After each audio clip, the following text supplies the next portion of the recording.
You are listening to the Martial Arts Lifestyle Podcast, where each week we have a conversation with everyday martial arts practitioners. From the first motivation to train, martial arts enriches our lives and becomes a lifestyle. Welcome to the individual stories of those martial artists living that lifestyle.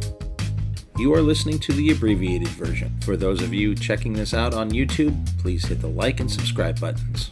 Full-length versions of this podcast can be subscribed to at our Patreon page, is www.patreon.com/malmag. Or individual full-length episodes can be purchased at our Gumroad page at malmag.gumroad.com.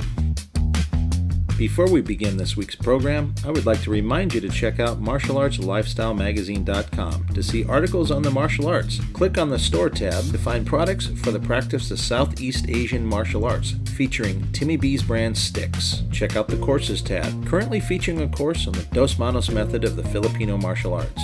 Also check out our Places to Train page, featuring top quality martial art academies from around the world. And of course, check out our events page for seminars and events coming up around the world. To see your school listed in our Places to Train page or your event on our events calendar, contact us at malmagonline@gmail.com. This week, I connect on Zoom to Pennsylvania, and I talk with one of my new internet friends, David McDonnell. We talk about how he got into martial arts, how MMA woke us all up, understanding when and where different martial arts apply, what you don't see when you're looking at a martial arts demo, how he met East Coast legends Mike Krivka and Don Garon, and subsequently got going with JKD and FMA, and much more. Sit back and enjoy. Welcome to the Martial Arts Lifestyle Podcast, and today I'm connecting to Pennsylvania, I believe it is, through Zoom, and I've recruited yet another person that I've had all these amazing exchanges with through social media, but have not ever talked to live, so I'm having a bit of a treat and talking to someone I'm actually going to call an old friend, because we have talked for a while, again, through the medium of typing through social media, but our first time talking live. David McDonnell, welcome to the show. Welcome. Thanks to be here. Thanks for inviting me, I should say. Absolutely. I'm looking forward to this for a while, because I'm pretty sure we're going to have a good conversation. I can already tell by what we're already chatting about. And I said, whoa, we got to get started. We're talking about some good stuff. Right. So we'll get to your origin story in a bit, but let's kind of continue on what we were talking about the conversation kind of came up because I had mentioned that I'd gotten a new batch of whip belts and paracord Malongs from my buddy Adam Taggart, who makes them for me. And so we were just kind of discussing that, and then we were discussing the reaction of particular sport-oriented MMA guys to that sort of thing. And so we're just kind of discussing what our thoughts on MMA and what it actually means is. And I'm going to let you continue, because you were starting to say some pretty good stuff. Okay. Basically, the way I look at it, MMA has awakened us to the fact that conditioning is key. You got to be in shape. You got to be able to go and stay mobile, be able to breathe and not gas out, because I've been around for a long time. And I remember, back in the tournament days, that's all we had. And you'd wander around tournaments and you see these masters with this big old gut on them, and their belt looked like a bow tie, because they started out as a size 2 and now they're a size 8. And the belt doesn't have anywhere to go, and single wrapping it, rather than doing the once around and tying the knot. These guys are like out here. And it just made me realize that MMA woke us all up. Yeah. David, there's a good meme in your belt is now a waist bow tie, kind of thing. I'm going to think about that. We're going to put that together, and then I'm going to credit you on it. I have to admit, my waist has kind of grown myself. Well, you're not a spring chicken, the same as I. It's hard for us, once you get past 40, it's, unless you're just a natural skin and bones kind of guy, you're not necessarily going to keep a, super Bruce Lee 6-pack. Right. That's okay. That doesn't mean not in shape. That's one of the things that is a weird myth out there. A good friend of mine often says round is a shape. Yeah. Yeah, I got many friends that say that too. Round is a shape, no doubt. But yeah, back to the MMA thing real quick. I wish they had more open minds, because they all seem to narrowly focus on if it doesn't work in the ring, it's not worth anything. Now, a good question for you is we encounter that in the social media circles. So the question is, do you think that is the people who are really doing it, as in like the competitors that think that way, or is it just the bras that are going to the bra gym and then decide they're going to go online and show us how much of a tough bra they are? I think you've got something there. I think it's more those guys than it is the actual fighters. Now, Yeah. there's probably instances of both that are completely opposite of what we're saying. Oh, But I sure. think the fighters are generally respectful because they know the hard work that it takes. Right. They may not agree with us in some things, but they understand that we're doing martial arts just like they are. It's like you said, it's the bras, it's the guys in the bar with the Affliction T-shirt, Right. clowning around with their buddies in the corner that have never even walked into a freaking gym. Yeah, And exactly. just watched Randy Couture bought his T-shirt, and now he's a badass. Right, and they're pounding down some chili fries, drinking a beer, and I'm like, oh, you in training there, bro? Gonna be in a fight here pretty soon? Pretty bad diet. Yeah, because I mean, the actual fighters that I've ever met are generally connected to the family in some way or the other. So, I've met them because they've come into the Inosanto Academy. I've had there's that infamous video of Guru Dan training Anderson Silva. Well, I was there that day for that. And there's been, several big names, including professional boxers that have come in. They've all been nothing but respectful and open-minded and really kind of cool people to sit and chat with. In fact, I've got a private client of mine who had early on asked me who some of my favorite MMA fighters were. And I gave him a list, and I included Frank Shamrock on there because I always liked Frank Shamrock. I love his conditioning, and I love he's always sometimes a little bit smaller than the guy, so he's very strategic. And all of a sudden one day Frank comes driving up to the academy during our lesson, and I'm like, "What the hell's going on?" He goes, "Oh, I thought you might want to meet him." Well, my client is a sports broadcaster, so he knows him they're actually pretty good friends, and I'm sure I can get him to come on here sometime, and I will, but that he was such a cool guy, like sitting and chatting with him. And then of course Guru Dan happens to wander up about that time too, and of course they know each other already, and so it was kind of a cool day. But my experience with real MMA guys who are really doing the thing or have done the thing is they're not the guys on social media running their mouth that way. And it's amazing. You've probably seen this as well all over social media. Oh, how come we never see JKD in the ring or in the cage? We only knew. We have. Yeah, we have. God, Eric Paulson, Greg Nelson. Yeah. You name it. Even Greg Jackson and some of his folks have touched our world. And it's a really tight-knit group. Yeah, and, even Burton trained one or two UFC fighters. Yeah. Yeah. Yep. Exactly. Yeah, and I mean there's that young lady that Greg trains regularly. Jamis. Rose. Yeah, exactly.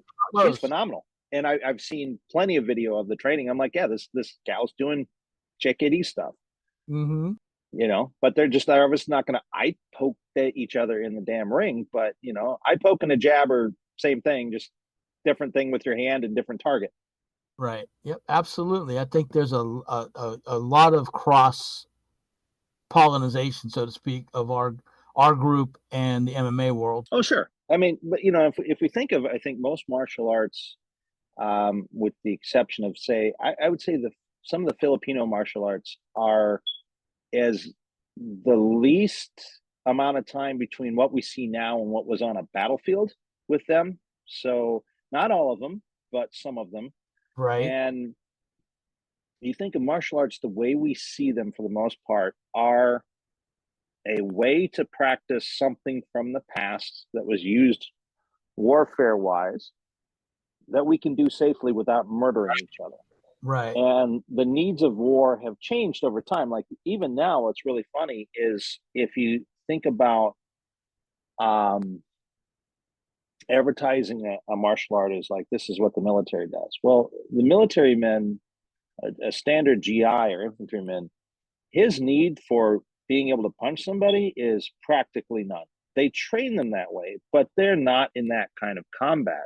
When you look at even the stuff they were calling, quote, close quarter combat in Iraq was a matter of 6 feet away, not in actual, I'm punching you and stabbing you with a knife range. It was just close enough that you could see their face.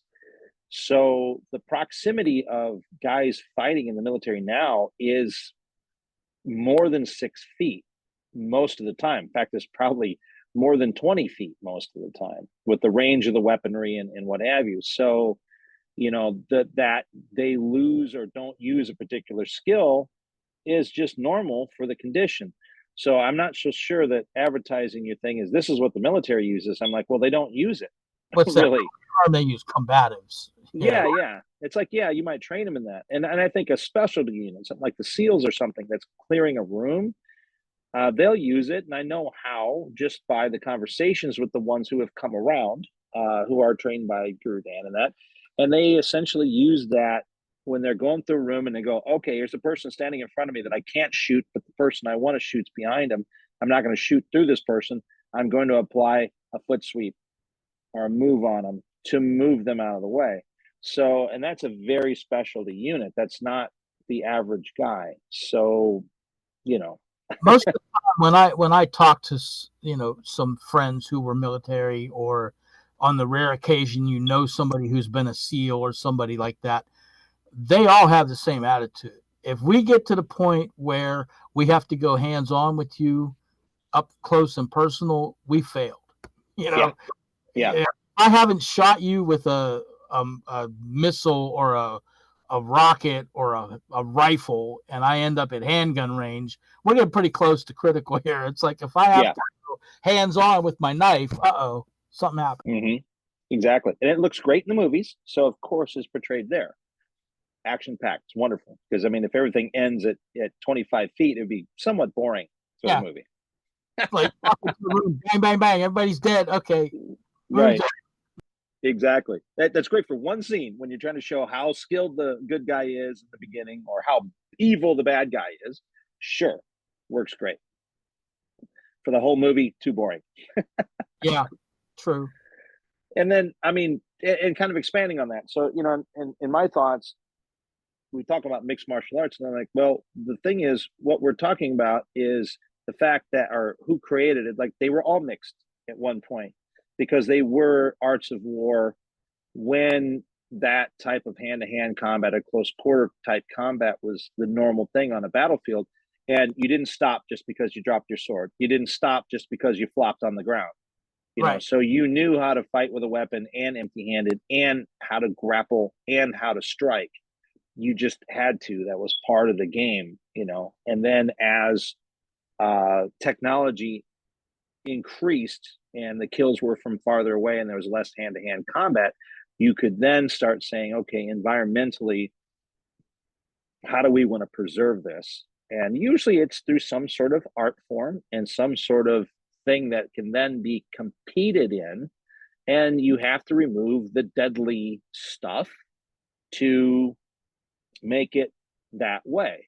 And then, we got more sophisticated in our sports, obviously, in the Western world, because, hey, it's entertainment. Entertainment means money. And there you go. And so then it became, what does a society allow? And you can see the different sport martial arts in different cultures, and why they're different, I think, is because it's what those cultures like and allow.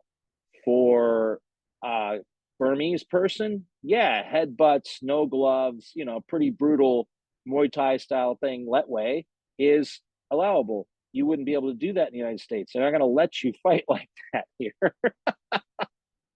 Yeah, I hear you. A lot of some cultures like wrestling more, some like striking more. Mm-hmm. Yep. I know you've probably heard that.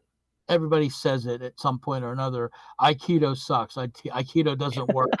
Okay. But what they don't realize is, you're at the academy, so I'm sure you see pummeling and plumbing and all of the grappling and the hand play yourself on a daily basis. Teach it on a daily basis. Exactly. I guarantee you, if you understand how to do the Aikido wrist throws and you're in there pummeling with somebody, you can find that wrist throw in there. Oh yeah, absolutely. And you're not going to do the spins and the turns and all of the body movements that make it flow, but you're right in there up close and personal. You're going to be able to get that wrist throw. Oh yeah, absolutely. People that don't understand that are the ones that are always criticizing this art or that art. Oh, that yeah, doesn't work. Well, if you put it out of context and you just look at that movement, you're going to find it.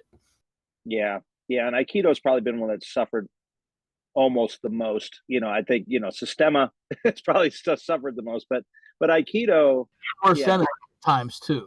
But I mean, like Aikido, what I would, anybody listening to this that has interest in some more in-depth answers on that, I would, suggest one, go listen to the interview I did with Steve Holly, who's a retired policeman. And he credits Aikido as one of the arts he found actually worked in his profession, or things from it. So in his need to subdue and control and cuff a person, Aikido works pretty damn well. So there's that. There's also an interview with Josh Gold. Josh is a very high-ranking black belt under Matsuoka Sensei, who is kind of known as the uke to Steven Seagal for a long time. And I know both of them from coming in and training Guru Dan. And yeah, I wish I had wrist locks that would make people pound the floor as hard as people did when both of them would put them in wrist locks. And I'm coming from the Hartzell lineage, and I got people that quickly beg for mercy when I put one on it, but I'm looking at that as like, wow, I'd like to get to that level. And Josh discusses how Aikido was actually created, and he's like, it wasn't created for the things that people are giving it the shit for. So yeah, it wasn't a battlefield art. It was meant for health and preservation. So you're criticizing it for doing something it wasn't designed to do specifically. And so then it's just it sucks because it doesn't, Right. Yeah. Yeah. And I've always thought too, a person who says those kinds of things, oh, that'll never work, or blah blah blah. I thought, well, all you're proving to me is that you're not a high caliber martial artist, because if you can't look at something and determine where and when that would work, or how you could modify it to work, then you're operating from a pretty novice level, if you ask me. Right. Because there's a lot of stuff I can look at and say, okay, as that's practiced, that might not be practical most, but I could take that and I could modify it. And I could see, Aikido as practice. Let's put it this way. Go to Minnesota in the winter and you're wearing all these parkas and shit. I mean, you're from Pennsylvania. So yeah, you know how the bad the winters are. Well, if you're wearing all these boots and these big snow pants and the parka, I think that stuff might work pretty good, because the attack is probably going to be a pretty big motion coming at you. Right. Remind me of it might work quite well. Yeah, so bundled up that you look like the kid from A Christmas Story when he falls. Exactly. Oh, hell yeah, I can't get up. Yeah, I love it. Are the Michelin Man or the Stay Puft Marshmallow Man from Ghostbusters? Right. So, I mean, that's my thoughts on MMA anyway. I think we agree on a lot of that. Yeah. I mean, not to say that I don't enjoy it, because I do. As I said, I've had the fortunate luck to have met several of the fighters, especially ones that I liked. And, I wish I had more time to watch it. I mean, I don't have much time to do anything other than stuff I'm doing. Right. So I'm not a big follower. I don't know the names and stuff like that anymore, but that's not directed to be a personal slight on it. It's just my particular schedule. But, if someone's having it on Saturday night and they're like, hey, come over, we'll get some pizza and beer and watch it, I'm all up for it, because it's great. And you know what? I think one of the things it really did, like you said, it destroyed a lot of myths, one of which was the idea that some big bellied, out of shape, 2-pack a day smoking dude is going to be ready to deal with something. Not to say that they couldn't be a mean motherfucker and really be a problem, but it's not the best way. To ignore your physical condition is probably at your peril. Of survival by being in the best shape you can be. Right. And one of the other things that I really liked that it did, it took all of the magic out of martial arts. And I mean by the negative connotation of the bullshit magic, not like the magic of it being fun, but the magic of oh, I've got this, was it in Kung Fu Panda, the 3-fingered pinky or the 2-fingered pinky lock or something, those kind of nonsense things. And I mean, think of what was acceptable when someone would say it back before, and even people were saying it in the beginning of the UFC, and some people still say it today, but we all laugh at them when they look at something. They go, oh, I would just, and then fill in the blank with what they think they would do to that thing that's going on. Before UFC, we all, oh yeah, of course, you would just do that, and you would put some plausibility in it. Then UFC happened, and everyone's like, well, I would just elbow them in the back of the head if they tried to take me down like that. Well, then we saw guys just try to do that, and they all ended up on their back and choked out. So we know now that the phrase, if you start saying, I would just, you definitely probably would not. I see red and I go berserk. Okay, good for you. Yeah, I see red, my favorite one. Yeah, I think a lot of people don't understand is when you look at a technique being demonstrated, you don't see the pressure that's applied. You don't see energy. That's one of the things that opened my eyes back in 1991 when I went to my first Inosanto seminar, was how he could manipulate my body in a demonstration.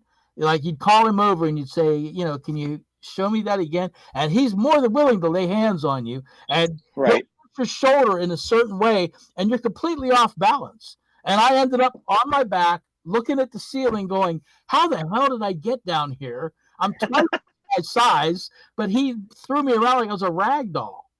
And you don't understand that pressure and how that movement works from that outside perspective. If you've never felt it, you're going to have that opinion that, oh, I'd have just done this. Right.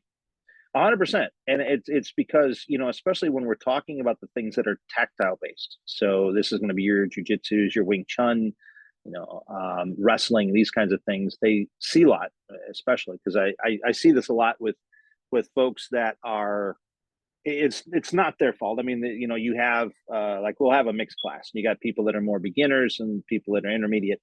And until they've had someone who actually knows what they're doing put it on them, they're imitating what they think they see. And they do okay at that. It's just that I have to tell them, that's not what you're seeing. That's what you think you're seeing. What you're seeing is this. And I pull them aside and I put it on them, not hard or fast. It's just that, your whole body has to work together to take space like this. That's hard to see unless you know what you're looking for. So once you get educated in that, now you can learn a little bit more by watching it. But it's like you said, you have someone like Dan Inosanto put C-Lot on you and you go, holy shit, okay, that is a little different, or actually a lot of different than what I think I'm seeing. My weight's going here where it looks like you're just kicking my foot. And that's nope. What he was doing when I ended up on my back. Is exactly. We did the, and I'm going to probably not get this term right. It was one of the sapus, but you have to turn the shoulder to off balance them. And I wasn't doing it. That's what I was missing. And he said,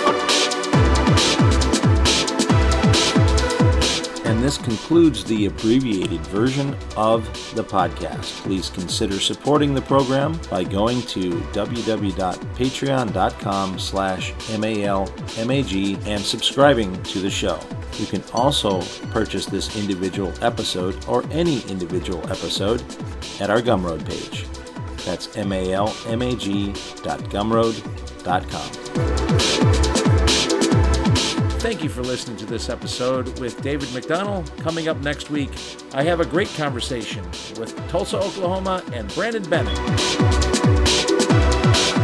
Our Malmag online store at martialartslifestylemagazine.com has a full selection of Timmy B's brand sticks for FMA and Krivka bong.